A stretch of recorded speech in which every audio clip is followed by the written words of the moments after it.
नमस्कार दर्शकवृन्द, हाम्रो किसान टेलिभिजनको विशेष प्रस्तुतिमा यहाँहरूलाई स्वागत छ। अहिले हामी हाम्रो किसान टेलिभिजनको टोली भारतको मधुबनी जिल्ला स्थित बसैठ चानपुरामा कृषि विज्ञान केन्द्र एसके चौधरी एजुकेशनल ट्रस्टको यो भवनमा बिहार राज्यको राज्यपाल राजेन्द्र विश्वनाथ आर्लेकर जीको समूह उपस्थितिमा आजको कार्यक्रम समुद्घाटन हुने भएको छ र आज यस कृषि प्रदर्शनी र उद्घाटन सत्रमा नेपालका पूर्व सचिव डाक्टर योगेन्द्र कुमार कार्की सहितको टोली समेत उपस्थित रहेको छ। दर्शकवृन्द, आजको यस उद्घाटन सत्रमा स्वागत मात्र नभइकन सम्मानित पनि गरिएको देखिन्छ। त्यसमध्ये नेपालको टोलीलाई प्रतिनिधित्व गर्दै पुग्नुभएका पूर्व सचिव डाक्टर योगेन्द्र कार्कीलाई विशेष सम्मान समेत गरिएको छ। प्रस्तुत छ यो उद्घाटन सत्रको यो रिपोर्ट।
सिंह दरभंगा संस्कृत यूनिवर्सिटी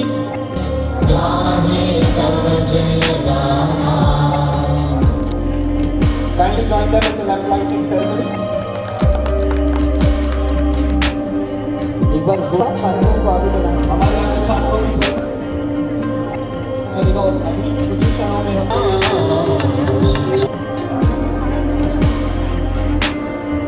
अब सभी लोग जोरदार ताली बजाएं।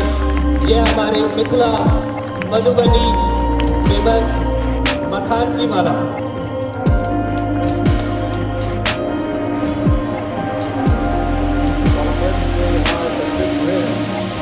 जो professor managing to honorable governor of Sir Rajendra Vishwanath Arikar जी सब श्रोता के अभिनंदन करै छी, नमस्कार करै छी, हार्दिक धन्यवाद दै छी कि अहाँ सब कष्ट कऽ कऽ एहि समारोह के शोभा बढ़ाबऽ लेल एहिठाम अयलहुँ। आइ हम सबके अपना तरफ से, संत जी के तरफ से और संस्था के तरफ से, सबके तरफ से यह मैगजीन किसानों के लिए अनेक तरह की टेक्नोलॉजी पब्लिश करती है, जिससे कि किसानों को बहुत लाभ मिलता है। ये उसी का एक विशेषांक है किसान इंटरनेशनल। एक बार जोरदार तालियां किसान इंटरनेशनल मैगजीन के लिए। Professor Jaishankar Jha, vice chairman MNS Darbhanga, इनको सम्मानित किया जा रहा है Shri Bhavnath memorial eminence award in social work. Professor doctor Balraj Singh, honourable vice chancellor SKNAU, इनके बहुत से रिसर्च जो बहुत से किसानों के लिए लाभान्वित साबित हुए, उनके लिए इन्हें सम्मानित किया जा रहा है। एक बार जोरदार तालियां डॉक्टर बलराज सिंह जी के लिए।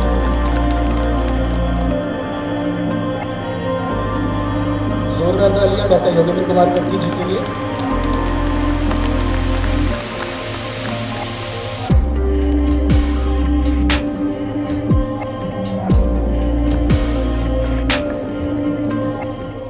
यह कार्यक्रम आज, कल और परसों ऐसे 3 दिन होने वाला है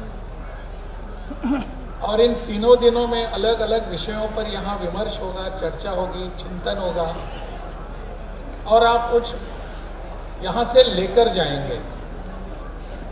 ऐसे इस विशेष कार्यक्रम में मंच पर मेरे साथ बैठे हैं जिनका हमने अभी अभी उद्बोधन और मार्गदर्शन सुना, ऐसे पूर्व केंद्रीय मंत्री, पद्म भूषण से सम्मानित आदरणीय श्री हुकुमदेव नारायण जी, चौधरी एजुकेशनल ट्रस्ट और कृषि विज्ञान केंद्र के chairman doctor Sant Kumar ji, MSG group Russia से मुख्य कार्यपालक श्री एवगेनी पासनियक जी, हमारे LMNU विश्वविद्यालय के कुलपति प्रोफेसर संजय कुमार चौधरी जी, कामेश्वर सिंह संस्कृत विश्वविद्यालय के कुलपति professor Lakshmi Niwas Pandey ji, Shri Hukum Singh Meena, chairman ESIC selection committee, ministry of labour,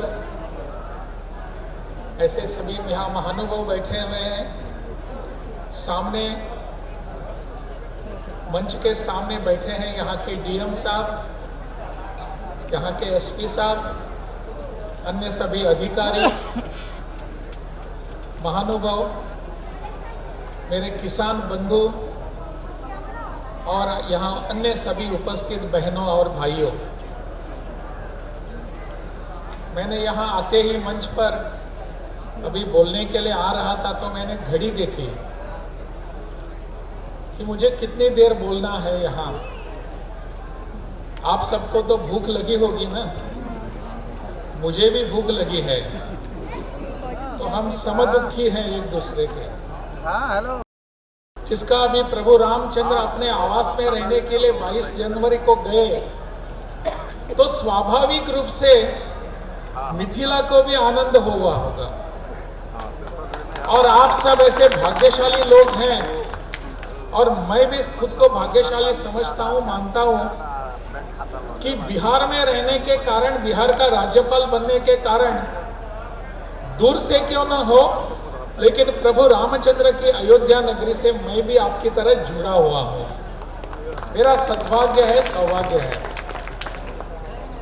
ऐसे इस मिथिला नगरी में किसानों के लिए कुछ करने की आवश्यकता है, ऐसी एक सोच लेकर पिछले कुछ वर्षों से मेरे मित्र डॉक्टर संत कुमार जी यह एक प्रयास कर रहे हैं और इस प्रयासों का फल भी हमको आज दिखने को मिल रहा है। हमारे इस देश में किसानों की बहुत बड़ी सराहना होती है। हम उनको सहारते हैं, हम उनकी प्रशंसा करते हैं, लेकिन उनके लिए बहुत कम काम होता है।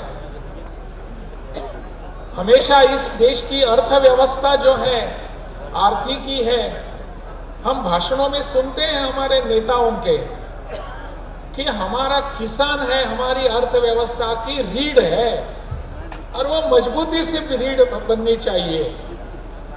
लेकिन पिछले कई वर्षों से किसान हमारे दुर्लक्षित रहे हैं। उनके यहाँ जितना आवश्यक था उतना ध्यान हमने कभी भी नहीं दिया। यह भी वास्तविकता है, इसको हमको समझने की जरूरत है, क्योंकि किसान हमारे रीढ़ है। हमारी अर्थव्यवस्था कृषि की अर्थव्यवस्था है। कृषि मंत्री रह चुके यहाँ हुकुमदेव नारायण यहाँ हमारे साथ हैं, वो भी जानते हैं। लेकिन पिछले कई वर्षों से इसके ओर हमारे किसी भी सत्ता में रहे हुए लोगों ने ध्यान नहीं दिया, परंतु अभी परिवर्तन आ रहा है, कुछ बदलाव हो रहा है। किसानों के लिए केवल भाषण नहीं हो रहे, अभी उनके लिए कुछ काम करने की आज की तारीख है, आज का समय आ गया है। इसको समझकर पिछले कुछ वर्षों से यहाँ प्रयास हो रहे हैं। किसान ऐसे इस क्षेत्र में, जैसे कि मेरे पूर्व वक्ताओं ने भी कहा, आदरणीय संत कुमार जी ने भी कहा, उसको दोहराया कि आज की टेक्नोलॉजी जो है उस तकनीक को अपनाते हुए हमारी पारंपरिक खेती जो है उसको आगे बढ़ाने की आवश्यकता है। इस पारंपरिक खेती को हम कैसे अपनाएंगे, जिसे हम प्राकृतिक खेती भी कहते हैं, नेचुरल फार्मिंग। नेचुरल फार्मिंग जो है, जो प्राकृतिक खेती है, वो हमारी पारंपरिक यानी ट्रेडिशनल फार्मिंग जो है इससे जुड़ी हुई है। क्या हम इसको अपना सकते हैं? पिछले कई वर्षों से हम देख रहे हैं कि रासायनिक खाद के कारण, रासायनिक उर्वरक के कारण हमारी जमीन की जो एक योग्यता थी उसमें कमी आने लगी है। हमारा भू सुधार का कार्यक्रम जो था अपने भूमि का, उसमें कमियां आने लगी। हमको लगने लगा कि हम रासायनिक खाद का उपयोग करके हमारा उत्पाद बढ़ेगा। शुरू में लगा भी ऐसे हमको रिजल्ट्स में मिलने लगे, परंतु कुछ काल के बाद हमको लगने लगा, हम तत्पर हैं, अभी देख सकते हैं, इसके रिपोर्ट्स भी आ चुके हैं कि हमारी खाद, इस खाद के कारण, केमिकल फर्टिलाइजर्स के कारण हमारी भूमि की, हमारे जमीन का स्तर नीचे गिरने लगा है, क्वालिटी अब बची नहीं है। तो इसमें उत्पादन कैसे आएंगे? हमको फिर एक बार हमारी प्राकृतिक और पारंपरिक खेती का विचार करने की आवश्यकता है। ये पारंपरिक या प्राकृतिक खेती होती क्या है? हम सबको अपनाने की आवश्यकता है ऐसे सभी लोग कहते हैं, लेकिन होता क्या है ये प्रकरण? हमको इसको समझने की आवश्यकता है। मुझे लगता है पारंपरिक खेती या प्राकृतिक खेती का अगर सरल शब्दों में उसका अगर हम कुछ विवरण करें, उसकी अगर हम व्याख्या करें, तो इतना ही है कि हमारे जंगलों में जो पेड़ उगते हैं उसको क्या चाहिए? उसको हवा चाहिए, उसको पानी चाहिए और उसको जमीन चाहिए। बस भूमि चाहिए, मिट्टी चाहिए, पानी चाहिए और हवा चाहिए। उन पेड़ों को जाकर हम कभी खाद नहीं देते, उन पेड़ों को जाकर कभी हम उर्वरक नहीं देते, परंतु ये पेड़ सभी इतने ऊंचे होते हैं, इतने सशक्त होते हैं, काटने पर भी हम काट नहीं सकते, इतने मजबूत होते हैं। इसी तत्वों को अगर हम अपनाएंगे हमारे खेती के लिए, हवा है, पानी है और भूमि है, जमीन है, इसी को अपनाने की आवश्यकता है। बाहरी उर्वरकों की आवश्यकता ही क्या पड़ती है? रासायनिक खतों के कारण, रासायनिक खाद के कारण हमारी भूमि की क्वालिटी जो है, स्तर है, वो नीचे जाने लगा है। पिछले अनेक वर्षों की जो रिपोर्ट्स आ रहे हैं वो रिपोर्ट्स हमको यही बताते हैं। इसलिए हमारी पारंपरिक खेती जो है, जिसे हम प्राकृतिक खेती कहते हैं, उसको अपनाने की आज की तारीख में आवश्यकता है। हम इसको अपनाएंगे ऐसा सोचकर ही हमको यहाँ से जाना पड़ेगा, क्योंकि पारंपरिक खेती जो है, प्राकृतिक खेती, उसमें लगभग 27%, 27% लागत कम लगती है। 27% लागत, यानी जो हम लागत इसके लिए इन्वेस्टमेंट करते हैं, पैसा खपत करते हैं, उसमें 27% कम लगते हैं और 58% हमारा उत्पन्न बढ़ता है, उत्पाद बढ़ता है। ये मैं नहीं कह रहा हूं, जिन लोगों ने इस पर अपना कुछ रिसर्च किया है वो कहते हैं कि 27% लागत कम लगेगी और 58% हमारे उत्पाद ज़्यादा हो जाएंगे। प्रधानमंत्री जी, हमको जिनका उल्लेख यहाँ बार बार किया गया, प्रधानमंत्री जी कहते हैं कि हमारे किसानों की आय दुगनी होनी चाहिए। कैसी होगी? उनको लगता है कि हमारे किसान अगर प्राकृतिक खेती का अगर कुछ इसमें प्रावधान करें, उसकी योजना करें, तो हमारी आय दुगनी हो सकती है। प्राकृतिक खेती के लिए बस हमको ज़्यादा कुछ करने की आवश्यकता नहीं होती। एक हमारे घर में एक देसी गाय होनी चाहिए। देसी गाय, बाहर की गाय नहीं। जो बाहर के गाय का दूध हम पीते हैं आज, उनसे बहुत सारे क्या नुकसान होता है मैंने आपको बताने की आवश्यकता नहीं। परंतु देसी गाय का अगर दूध पीते हैं, उसका मूत्र जो होता है उसका उपयोग करते हैं, गोबर जो है उसका अगर उपयोग करते हैं और उसको हम खाद के रूप में हमारे खेती में डालते हैं, तो वहाँ के अपने भूमि का स्तर धीरे धीरे बढ़ते जाता है। ये आज की विज्ञान ने हमको बताया है।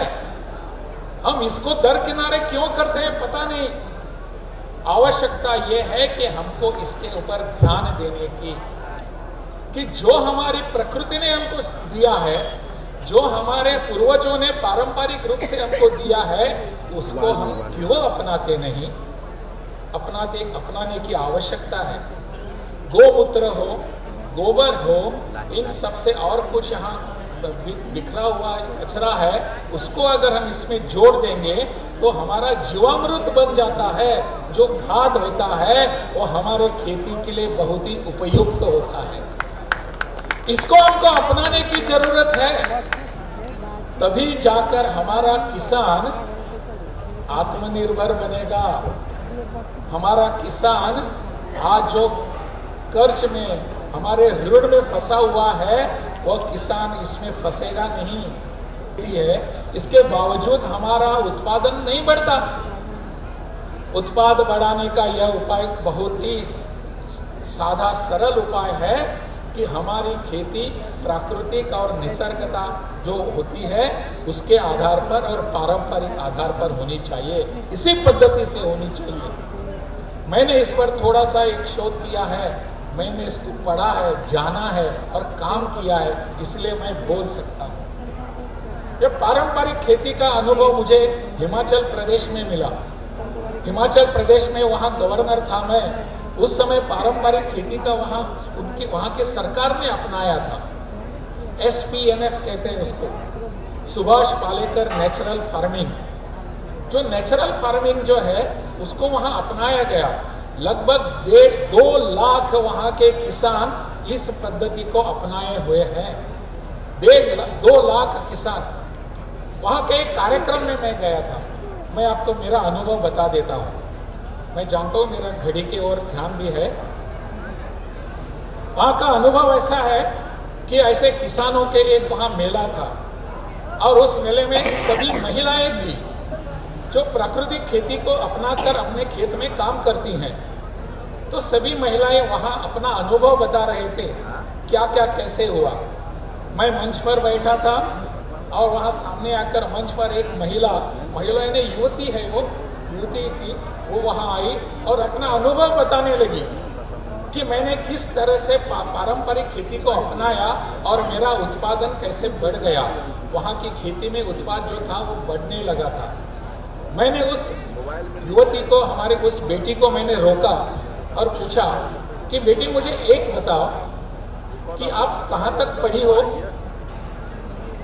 आपको आश्चर्य होगा, उस बेटी ने हमारे जो बताया, आपको आश्चर्य होगा सुनकर। वो कहने लगी कि सर मैं सॉफ्टवेयर इंजीनियर हूँ।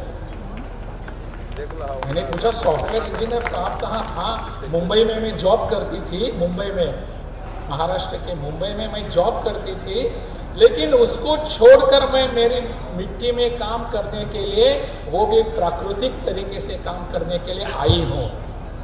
मैंने पूछा तो फिर आपकी आय क्या है?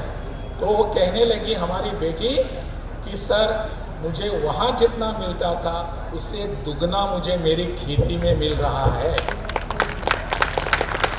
ये उदाहरण है, मेरे अनुभव से मैंने देखा। हमको इसको अपनाने की आवश्यकता है। आज हमको इसकी ओर जाने की आवश्यकता है। तभी जाकर प्रधानमंत्री जी ने हमारे सामने जो सपना रखा है, 2047 के लिए विकसित भारत का सपना हमारे सामने रखा है, उसको हम वास्तव में ला सकेंगे ना? कब वास्तव में लाएंगे? हम बाकी उर्वरक जो है रासायनिक उसका उपयोग करते रहेंगे और हमारा उत्पाद धीरे धीरे नीचे जाता रहेगा, तो हम आत्मनिर्भर कैसे बनेंगे, हम विकसित कैसे बनेंगे?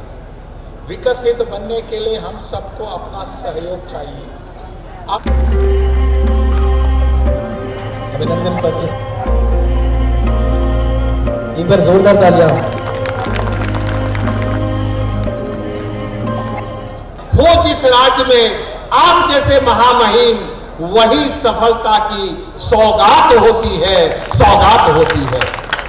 आज इस राज्य का भाग्य है कि आप जैसे विद्वान, आप जैसे मार्गदर्शक, आप जैसे प्रणेता इस राज्य के महामहिम के रूप में हमारे पूज्य आज श्री राजेंद्र विश्वनाथ अर्लेकर जी इस पद पर सुशोभित हुए हैं। हम संपूर्ण विश्व भारत के लोग गौरवान्वित होते हैं कि बिहार कैसा भाग्यशाली है जिन्होंने ऐसा महामहिम पाए हैं। मैं तो कहूंगा माननीय जिलाधिकारी महोदय श्री अरविंद वर्मा जी, माननीय पुलिस अधीक्षक श्री सुशील कुमार जी एवं मिथिला के सभी निवासी अतः अपन ऋणी झालो साहेब गोय नायक अतः मिथिला यून आपणाला आता ऋणी केले उडीण होईसाठी आपणा काहीतरी करे लागेल, तर काय करे लागेल? साहेबांचे जे आदेश झाले, मार्गदर्शन झालं त्याप्रमाणे आपणाला काम करे लागेल। उन्होंने जो कहा है उनके मार्गदर्शन में अगर हमने कुछ कर लिया तो समझिए कि हम धन्य हो गए। हम सभी आश्वस्त करते हैं, आपसे निवेदन करते हैं और आपको वचन देते हैं, आपने जो एक एक शब्द कहे हैं मैं अक्षरशः उसका पालन करूंगा, अपने संस्थानों को, अपने समाज को आगे ले जाने के लिए पूरा प्रयास करूंगा। आज हमारे समाज के सपूत पद्म भूषण श्री हुक्मदेव नारायण यादव जी अध्यक्षता कर रहे हैं, मैं उनका भी आभार व्यक्त करता हूं। आज यह विश्वविद्यालय के अनेकों कुलपति महोदय, जहां विद्वानों के कहा भी गया है अमृतं शिसरे भाई, अमृतं प्रिय दर्शनम, अमृतं राजसमानम, अमृतं क्षीर भोजनम, ऐसे ऐसे विद्वानों का जो दर्शन हो रहा है, ये संस्था धन्य हो रहा है। इसी कड़ी में हमारे ललित नारायण विश्वविद्यालय के कुलपति उपस्थित हुए हैं, श्री प्रोफेसर संजय कुमार चौधरी, कामेश्वर सिंह संस्कृत विश्वविद्यालय के कुलपति लक्ष्मी निवास प्रोफेसर लक्ष्मी निवास पांडे जी उपस्थित हुए, डॉक्टर बलराज सिंह, डॉक्टर अजय कुमार शर्मा जी, अनेकों विद्वान उपस्थित हुए हैं। और सबसे बड़ी बात है, जैसा मैं पहले भी कहा हूं कि विश्व गुरु पुनः हम होने जा रहे हैं, उसमें उदारता दिखाने की आवश्यकता है। पहले भी हम उदार थे, हमारा नालंदा, हमारा यूनिवर्सिटी विश्वविद्यालय सब विश्व के अनेकों देश के लोगों को आकर्षित करता था। आज पुनः प्रधानमंत्री नरेंद्र मोदी जी के मार्गदर्शन में हम सबको आकर्षित कर रहे हैं। आज उसी का फल है। Professor Griba, we are grateful, and his lovely wife miss Evgeni, we feel proud to receive you here. Mister Evgeni, who is the COE of your CBC company, we are getting a lot of opportunity. Not only you, we are having collaboration with the European Union, with all 11 countries of Africa. So all participants are here. I can assure you, our district magistrate, जिलाधिकारी महोदय एवं police अधीक्षक, they are having very much concerned about your security, about your stay, about your food. Nothing to worry. You all are safe. You will be very comfortable, and I assure you that our all scientists, other employees, they all will take care of you, and we feel proud to receive you here. आज हमारे सामने हमारे मित्र राष्ट्र नेपाल के महामहिम महोदय सबसे बड़ा डेलीगेशन 51 शिक्षाविदों का, वैज्ञानिकों का यहाँ उपस्थित हुआ है। उसका योगदान जाता है प्रोफेसर करखी साहब को, जिन्होंने यहाँ पर इतनी विशाल ग्रुप को ला करके उन्हें भी लाभान्वित कर रहे हैं और हमें भी लाभान्वित करा रहे हैं। हमारे जितने भी प्रणेता हैं यहाँ, शिव किशोर जी हैं, यहाँ पर जयशंकर बाबू हैं, बैजू बाबू हैं, यहाँ अरुणा अरुणिमा जी है, विश्वविद्यालय के अनेकों अधिकारी आए हैं। खास करके महामहिम महोदय के चरणों में समर्पित करना चाहूँगा। इस तरह का आयोजन तभी सफल होता है जब जिला प्रशासन हर तरह से, यहाँ के जो कृषि विभाग हैं, चाहे यहाँ सुरक्षा अधिकारी हैं, यहाँ के अनुमंडल पदाधिकारी हैं, यहाँ की अनुमंडल पुलिस अधीक्षिका महोदया है, बराबर हम लोग को सपोर्ट देते हैं। फिर हमें कुछ हिम्मत बनता है। मैं आपको सबको आश्वस्त करता हूं, जितने पत्रकारिता के क्षेत्र में अपना अलग जगा रहे हैं, हम सबका आभार व्यक्त करते हैं। जितने हमारे बच्चे हैं, अगर मैं अकेला कुछ करूं तो कहा भी गया अकेला चना भार नहीं फोड़ता। हमारी जो शक्ति है, हमारे फैकल्टी है, हमारे वैज्ञानिक है, हमारे छात्र हैं, और खास करके जब इस तरह का अंतर्राष्ट्रीय आयोजन होता है, ये प्रदर्शनी होता है, तो जितने विश्वविद्यालय हैं, जितने भारत सरकार के कृषि मंत्रालय, एमएसएमई मंत्रालय और अन्य मंत्रालय, खास करके बिहार सरकार के भी अनेकों विभाग इस तरह का सहयोग दिए हैं। मैं भूलूंगा नहीं, कहते हैं बट वृक्ष जहां होता है वही छाया मिलता है। आप जैसे बट वृक्ष महामहिम के नीचे प्रीतेश देसाई जैसे विशेषाधिकारी हैं, आपके बट वृक्ष जैसे वहां पर जितने आपके कर्मचारी हैं राजभवन के, मेरे पास कोई शब्द नहीं है बखान करने का। जब भी राजभवन जाता हूं वो गले लगाते हैं, वो मुझे मदद करते हैं। अगर इसी तरह का मदद मिलता रहा तो आज हमारे ग्रुप का 51 संस्थान कृषि, शिक्षा और स्वास्थ्य में देश के 7 राज्यों में है और विदेश में 4 देश में बनने जा रहा है। आप आशीर्वाद दीजिए, वो दिन दूर नहीं है जब ये शंकरा ग्रुप ऑफ इंस्टीट्यूशन 101 शिक्षण संस्थान देकर के हम सबको लाभान्वित करेंगे। इन्हीं शब्दों के साथ हमारे किसान इंटरनेशनल का भी आपके करकमलों से रिलीज हुआ है। मैं आपका आभार व्यक्त करता हूं। और फिर कहते हैं मांगो उसी से जो दे दे खुशी से। मैं बढ़े पुत्र पिता के धर्मा, आप हम सबके पिता समान है। मैं भी जांचक हूं, यही कहूंगा आपके आने से बहुत सफलता मिलेगी। आप इसी तरह से आए इस मिथिला धरती पे, हमें मार्गदर्शन दें और कुछ करने के लिए और भी हमें प्रेरित करें। एक बार फिर आप सबका बहुत बहुत आभार। इस उम्मीद के साथ अपना मिथिला में कहे छे महामहिम कहला नोत हकार बिझो, सबके लिए खाने की व्यवस्था है। महामहिम बार बार पूछ रहे थे क्या आपने सबके खाने की व्यवस्था रखे हुए हैं? मैंने आश्वस्त किया सभी के लिए है, और अभी से नहीं, सुबह से रात तक तीनों दिन हजारों आए। हम सबका भोजन, सबका नाश्ता, सबके रहने की व्यवस्था किए हैं। इन्हीं शब्दों के साथ एक बार फिर आप सबका बहुत बहुत अभिनंदन, धन्यवाद।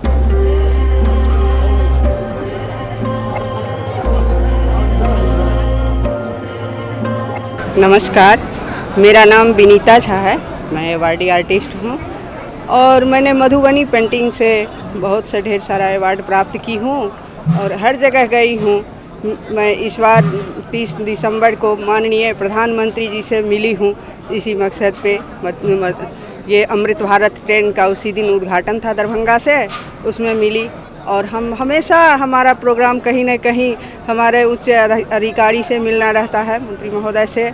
और मेरी शुरुआत जो है मधुबनी पेंटिंग का, वो बहुत बहुत छोटा स्तर से है और आज मैंने बहुत ऊंचाई तक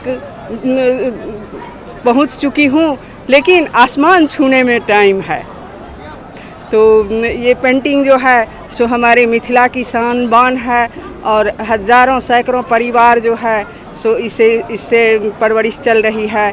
ये देश नहीं विदेश की कोना कोना तक फैली हुई है। हमारे विश्व लेवल पर हमारा पेंटिंग जाता है और मैं ऑनलाइन क्लास भी लेती हूँ। देश से विदेश तक भी ये होता है। इसमें हमारे बहुत सारे सहयोगी लोग सहयोग भी करते हैं। अब तो जब कोई आदमी ऊपर उठने लगता है ना, खुद से मेहनत करना पड़ता है। इस कला में बहुत सा मेहनत है जो मैंने शुरू से करती आई। मेरी दादी करती थी, मेरी माँ करती थी। और एक समय जब ऐसा हुआ कि वो लोग उस समय 1938 की बात है कि मेरी दादी कहती थी कि ये घर की कला है, बहू बेटियां बाहर नहीं जाएगी, घर के अंदर करती थी। लेकिन आज ये कला हमारे मधुबनी कला परचम लहरा रहे हैं। इसमें बहुत पद्मश्री हैं, 9 पद्मश्री हैं, इसमें नेशनल अवार्डी, स्टेट अवार्डी और बहुत से सारे अवार्ड लोग प्राप्त किए हैं। बहुत संघर्ष के बाद जो भी कलाकार हैं बहुत संघर्ष करते हैं, तब एक व्यापक कलाकार बन पाती है। इसके लिए बहुत सा मेहनत करना पड़ता है। और कोई भी कलाकार जो हैं वो बहुत अमीर परिवार से इसकी शुरुआत नहीं करती है, बहुत गरीब परिवार से शुरुआत होता है इसका। ये कला तो है हम लोगों का पारंपरिक, लेकिन इसका डेवलप जो हुआ है बहुत मेहनत से हुआ है। इसमें हमारे मंत्री महोदय लोग, पदाधिकारी लोग सब भी कोशिश किए हैं जो ये ऊपर की स्तर तक चढ़ा है। मैंने खुद से बहुत मेहनत की हूँ। मेरी 3 बेटियां हैं, तीनों स्टेट अवार्डी है।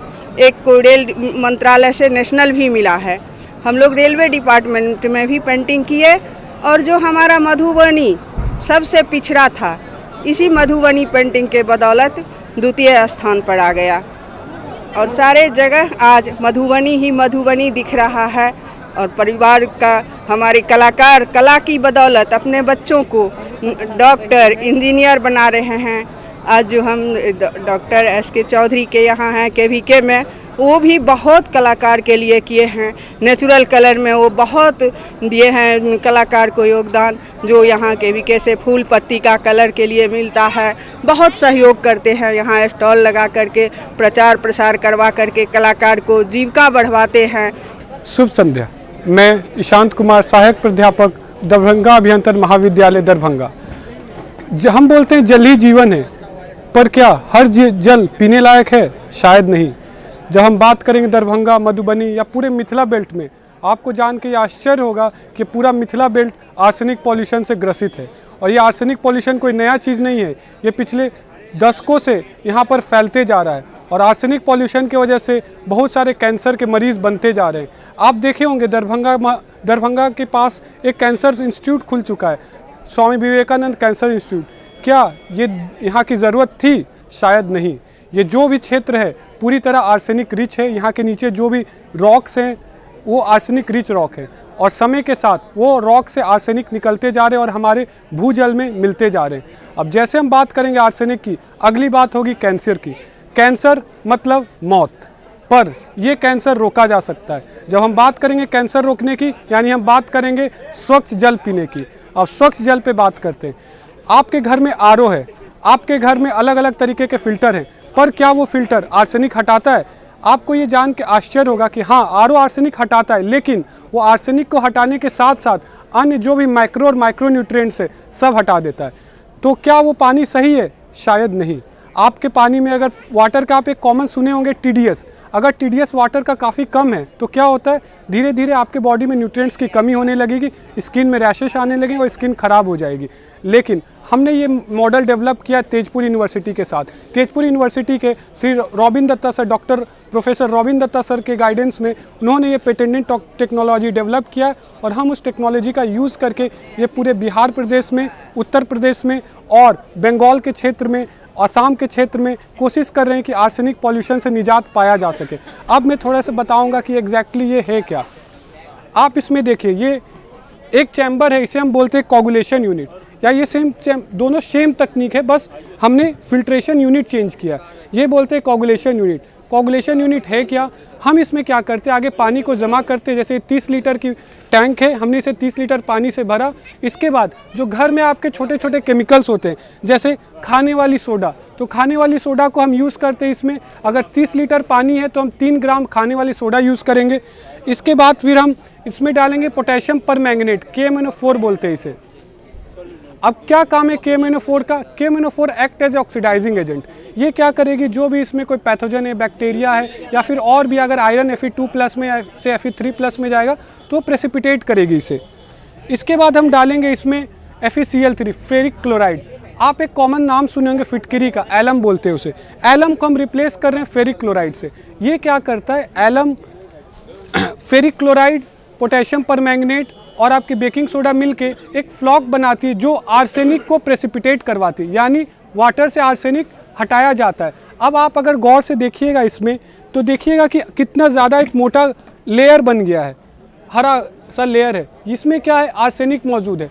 आर्सेनिक की लेयर इसमें धीरे धीरे ये बैठती है नीचे, सेडिमेंटेशन प्रोसेस होता है। उसके बाद फिर हम वो प्योर वाटर को अब हमें उसे फिल्ट्रेशन करना है। अब दो तकनीक है फिल्ट्रेशन के लिए। घर में पहले भी यूज़ करते आ रहे हैं लोग सैंड फिल्ट्रेशन मेथड। ये सैंड फिल्ट्रेशन मेथड में हम क्या करते हैं कि एक सैंड आपके पास एक लेयर सैंड का रहता है, उसके बाद एक पतली सी जाली डालते हैं, उसके नीचे ग्रेवल की लेयर डालते हैं।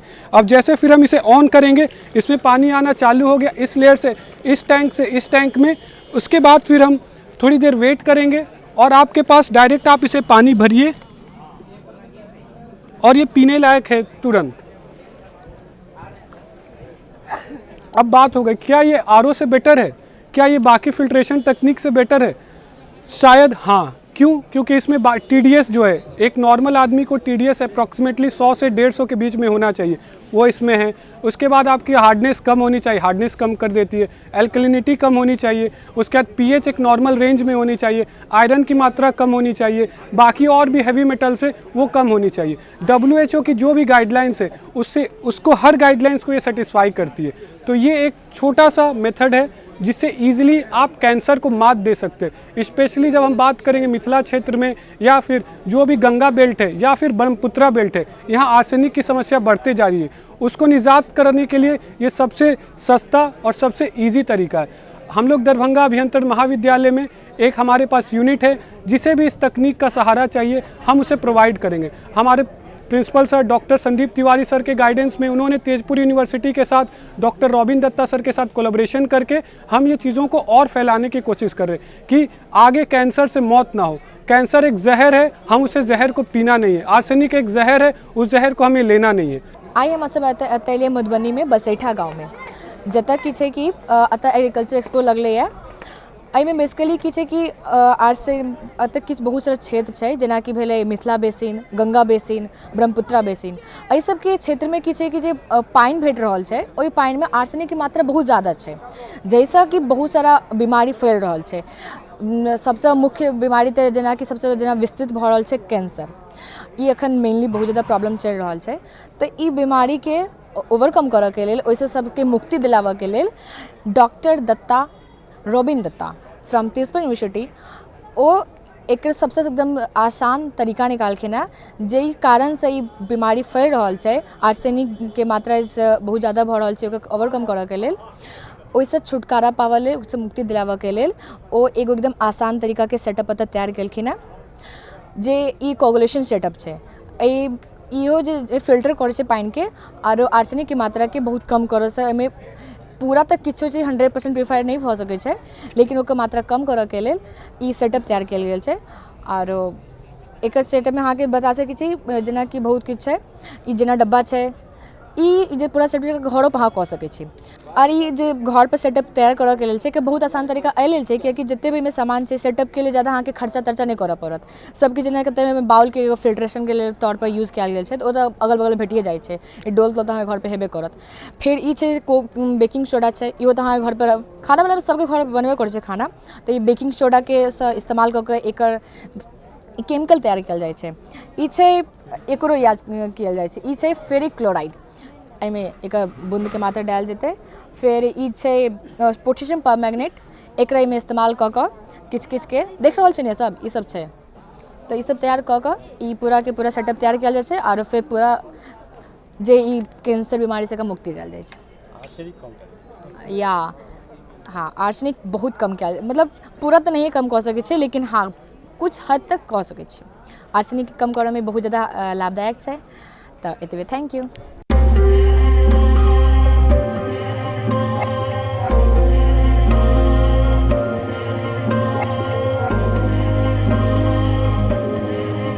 दर्शकवृन्द, आजको यो कार्यक्रम उद्घाटन सत्र तथा प्रदर्शनी मेलाको झलकहरू समेत यहाँहरूलाई देखायौं। कस्तो लाग्यो?